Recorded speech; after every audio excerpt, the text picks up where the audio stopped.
Welcome to Buckeyes Tomorrow Morning for Thursday, June 29th. I'm your host, Tom Orr. The Indiana game is in 65 days. The game against Michigan in 149 days.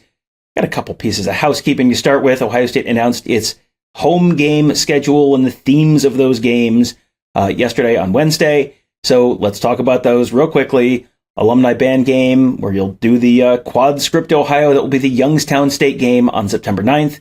Homecoming and the Hall of Fame game, October 7th versus Maryland. Scarlet the Shoe, so get your red stuff ready for October 21st against Penn State, and then finally Senior Day, as of course you probably already know, last home game of the year, as per tradition, November 18th versus Minnesota. So there you go.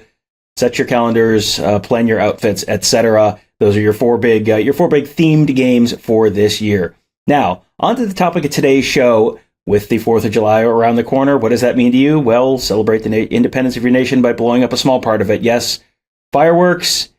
So what does fireworks make you think? Explosives. What does explosives as a football fan make you think? Big plays.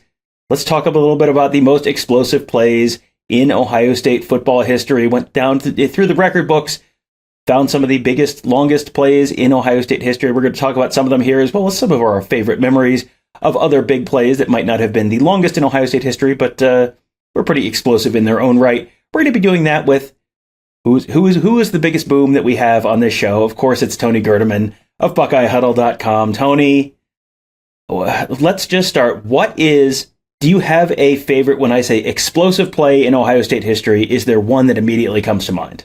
I bet the one that immediately comes to mind is the same one that comes to a lot of people's minds, and that's the 82-yard catch and run for Terry Glenn against Notre Dame in 1995 as old Regis is doing his sideline interview, and Terry Glenn catches a pass and splits the defense. And, that year, Allen Rossum was supposed to be the fastest player in all of American sports, I believe, if you believe the hype back then. And he wasn't able to catch Terry Glenn. And for me, like that's a play I think that will live forever. And that's the one that sticks out most immediately. I think there's another one, and I don't even know how long it is, so I guess that tells you why it's not first.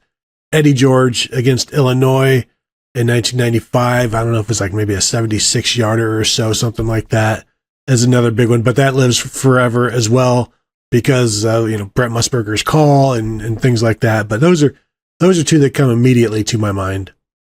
Yeah, I feel like Keith Jackson called Terry Glenn's a bolt of lightning. I have not seen that highlight or watch that game in quite a few years, but I feel like that was, you got Keith Jackson on the call for that one. You got Brent Musburger on the call for the Eddie George one against Illinois. Some real classics there. I'm sure the younger folks in the audience are screaming about Ezekiel Elliott going 85 yards through the heart of the South. That is a run that has sold a few T-shirts over the years. We'll get to that one. When I asked you that question, I thought to myself, I bet he's going to say Terry Glenn, and you did not disappoint. So yes, that was definitely the first one that came to mind for me as well. Just sort of out of nowhere, just boom. There are quite a few of those. Longest run in Ohio State history. Now, if you go through the record books, this one doesn't exist. Tony reminded me about it before the show, and I looked it up, and by golly, it is in fact the longest run in Ohio State history.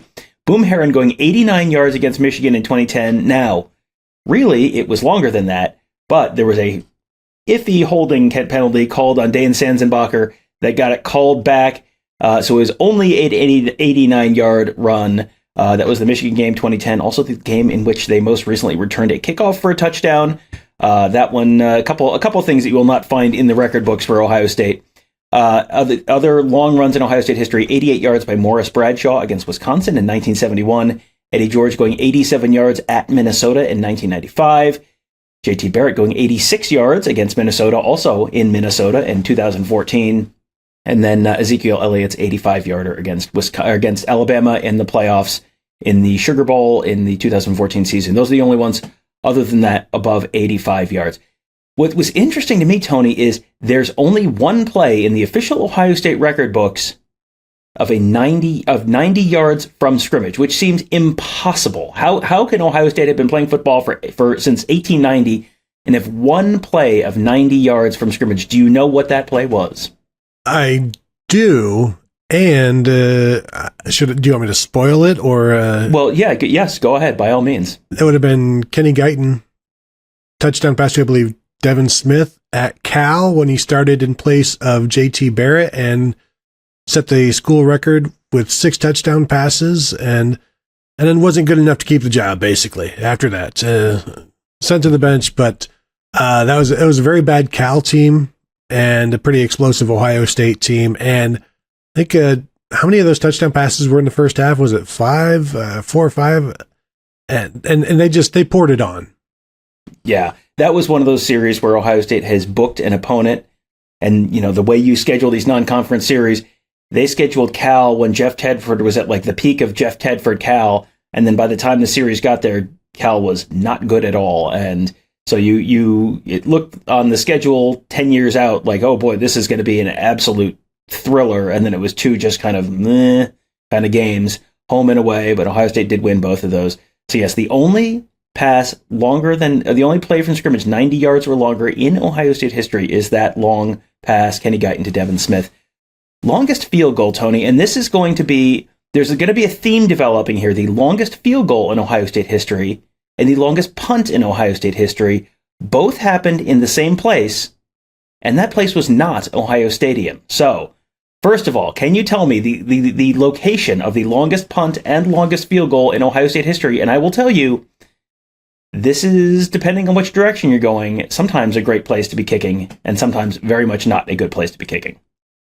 Well, with those context clues right there, I think it has to probably be the worst place to play in all of the Big Ten after about September 9th, and that is Illinois? Correct, yes. Tom Skladany with the longest field goal in Ohio State history, 59 yards in 1975. Now, I believe they were still using tees back then, so you get a little bit of an asterisk there. I think Mike Nugent probably gets the degree of difficulty for the 55, I think, yarder against Marshall at home in the post-tee era. Longest punt in Ohio State history, Carl Edwards, 87 yards at Illinois in 1983. That is probably quite a roll. I'm going to guess that was not all air yard. Well, and the amazing thing about it, I assume he's an American. That's an American putting out an 87-yard punt there. That's not an Australian. That's good job by him. But yes, I'm imagining it bouncing on the cement turf of what Illinois probably had back then. And it just spins and bounces and rolls. And then probably also still wind aided because there is wind everywhere in that stadium. Probably went, honestly, Tom, about 96 yards, and then the wind blew it back as it switched. 87 yards into the wind. Yeah, absolutely. No question. Yes, if you've never been to Illinois, and I've never seen a game at Illinois. I've been to Champaign, Illinois, got out of the car at a gas station on our way to Big Ten Media Days, and the wind was howling. It was like, okay, good. I've had the Illinois experience. I think at Illinois is finally on the schedule in 2025. Ohio State hasn't played there since, I think, 2016. So looking forward to that. They were supposed to play there in 2020. Of course, that game got canceled. So we'll finally get to see all the majesty of Champaign, Illinois and Memorial Stadium in 2025. Hopefully. All right, punt return. The longest punt return in Ohio State history, Tony. There is a connection to the 2023 Ohio State team. Do you know what that connection is? I do, because I just opened up your email and now I have all of the answers. So I won't ruin it, but I will just say great job by this player of putting his heels at the 10-yard line and not moving back. Yes, I should not have sent you the teacher's edition of the textbook before we started recording. I'm now regretting that. I thought, this will be a good article for him to, you could write something on this during, good 4th of July tie-in. Brian Hartline, 90-yard punt return against Kent State in 2007, longest in Ohio State history. Longest kickoff return in Ohio State history. Dean Sensabaugh against Great Lakes. This is the Great Lakes Naval Station in 1943. That was 103 yards. That is a record that will never be broken because right now the NCAA does not allow you to have kickoff returns longer than 100 yards. Doesn't matter where you catch it in the end zone, it's a 100-yard return.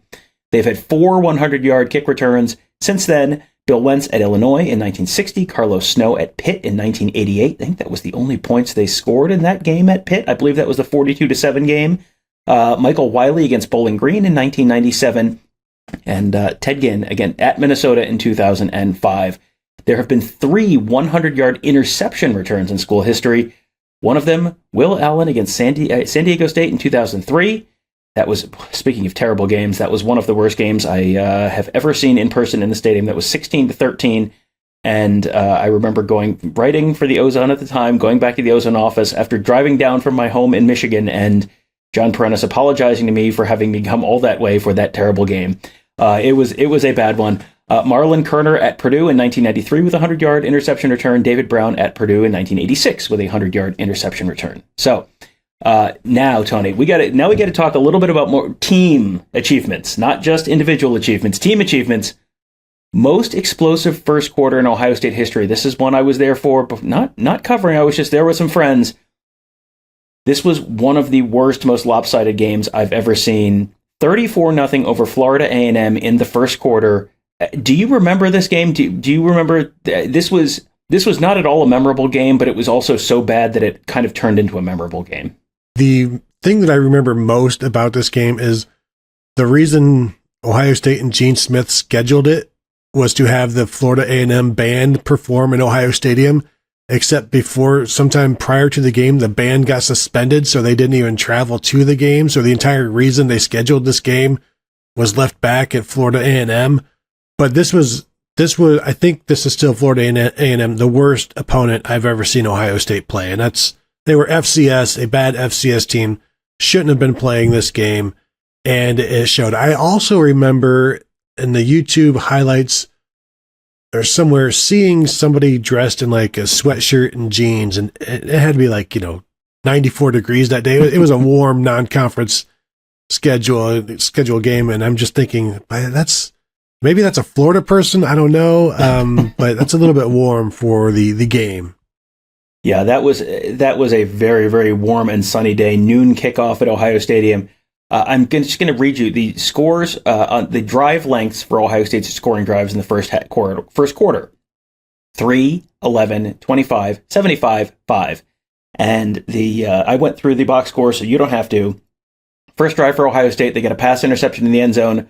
Florida A&M picks it off, runs it out to the 3-yard line, and fumbles. Ohio State gets it back, scores the next play. Then the next drive, Florida A&M does nothing. There's a 65-yard punt return by Corey Brown, plus a penalty. Gives Ohio State the ball at the 11. Score a quick touchdown. Then the next drive, Ohio State blocks a punt. Takes over 3rd and 25. It's 20-0 with 9:19 left in the first quarter. They did miss a PAT, so something went Florida A&M's way.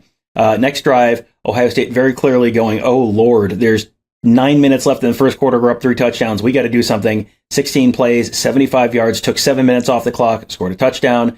Then Bradley Roby picks off a pass on the first play of Florida A&M's next possession, runs back to the 5. Ohio State finishes the first quarter with 34 points. Florida A&M finishes the first quarter with 0 first downs. It did not get significantly better after that. That one I remember. Tony, the most explosive second quarter in Ohio State history, I didn't remember this at all. I mean, I remembered this game, obviously, and I remembered the fact that this was not a particularly close game. I did not remember, though, Ohio State scored 42 points in the second quarter against Miami in 2019. They were only up 7-5 after the first quarter. That I didn't remember that at all. No, and then you look at the final score. I do remember the 5-3 thing, and then it totally being out of hand pretty quickly, as you would expect. But no, that one was one that struck me because we cover so many of these games, and some you just want to get rid of quickly. And that's exactly what happened after that first quarter. It was one of those things where, I don't know, you wake up and you're fully awake and your blood is buzzing and you're like, I'm late for work. Maybe they were late for work, and this is them like speeding through traffic to get to work on time. And, they got all of the green lights and no roadblocks anywhere. And they just, Tom. Yeah, here's the second quarter. We'll just do this in bullet points. 53-yard touchdown pass, Justin Fields to KJ Hill. Okay, now it's 14-5. Jeff Okudah interception, run back, leads to a very short drive, Justin Fields touchdown run. Then a 70-yard Ohio State drive, Justin Fields touchdown run. Chase Young strip sack on the next possession, leads to another short touchdown drive. Justin Fields to Chris Olave, the touchdown pass. Sevyn Banks blocks a punt. Justin Fields to Ben Victor. Chase Young, another strip sack. No, not the first one. This is the second one of the quarter. Another one with Justin Fields to Chris Olave. Total yardage for the second quarter of that game, 252 to -7. I will do the math for you. That puts Ohio State on pace for 1,008 yards. Miami, -28. If you have a quarter where you're outgaining the other team 252 to -7, I don't know how many times that's happened in college football history. I'm guessing the record of those teams ends with and O. That was the best second quarter in Ohio State history. I went back. I tried to find the most explosive first half, most points in the first half in Ohio State history. It's possible I have missed some. This is modern Ohio State history. I will specify that. Modern Ohio State history. 56 points against Iowa in 1995. I know this was the year before I showed up at Ohio State. I know you were there for this one. This also ranks as maybe one of the weirdest games in Ohio State history, where they scored 56 points and then Iowa scored 35 points unanswered. 56 unanswered and then 35 unanswered. One of the weirdest games imaginable, I think. It was pretty incredible because, as you said, it started out 56-0, and Ohio State just did whatever they wanted to do. But even then, it like you said, it was odd. And then you get up 56-0. From there, Ohio State and John Cooper is like, this is Hayden Fry is a friend of mine. He's a classy guy. Let's basically just run it up the middle. I think from then on, and gave up 35 unanswered, and that may be a record. And although it was not in one half, but it may as well have been, because Ohio State stopped trying once they realized this is not only is it out of hand, but it could get much worse. Yeah, and I don't know where to even start with the weirdness from this game. It's 56-7. Ohio State actually led 56-0 until Iowa scored. They recovered a fumble. They had a drive right at the end of the half, recovered a fumble in the end zone on the last play of the half. So for 14 minutes and 59 seconds of the first half, Ohio State's up 56-0. And yet the first downs in the first half were 14-10 Ohio State. It's wild. And Ohio State scores on drives of 2 plays, 4 plays, 6 plays, 3 plays. Then they had a pick 6, then 1 play, and then 6 plays, and then 6 plays. It was just all big plays, all half. Ohio State finishes 1 of 11 on third downs during the course of the game and scores 56 points. I don't even know where to begin with what the weirdest part of that is. And of course, most recently, this is one we're all going to remember, I would guess. Michigan State in 2021. Tony, I'm just going to read you the Ohio State first half drive chart. 12 plays, 86 yards, touchdown. 4 plays, 88 yards, touchdown. 4 plays, 71 yards, touchdown. 6 plays, 44 yards, touchdown. 6 plays, 70 yards, touchdown. 6 plays, 57 yards, touchdown. 10 plays, 85 yards, touchdown. And then in 1 play, kneel down before the half. Exactly 500 yards of total offense, 49 points at half. I know that's not as many points as they scored in some of these other games. Still, I think that's probably the single most impressive half of football I've seen from an Ohio State team against what was a top 10 at the time Michigan State opponent.